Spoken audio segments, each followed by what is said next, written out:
Mimi nikichukua kiti ya urais 2044. Nataka Kenya inibadilishe Kenya kabisa. Nataka uone kama uko Kenya na kama uko Amerika.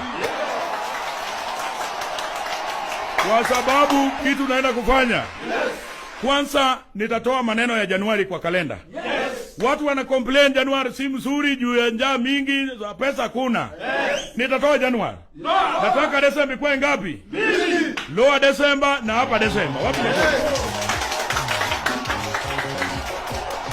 alafu kitu tena naenda kufanya 2044. Nikichukua kiti urais. Watu wengine wanachelewa kasi juu ya kutengeneza chai kuwasa jiko. Naona nitatengeneza chai Kericho.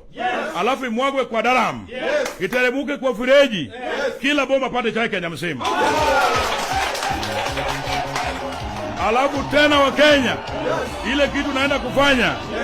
Nataka kama bibi yako aliwacha klasi 8 na wewe uliwacha klasi 4, nitachukua 4 yako naongeza na 8 ya bibi yako. Hiyo ni 10 na ngapi? 12. Alafu napatia nyinyi certificate ya form 4. Sasa mwenye aliwacha klasi 4 atachukua photocopy. Alafu mwenye aliwacha klasi 8 atachukua original.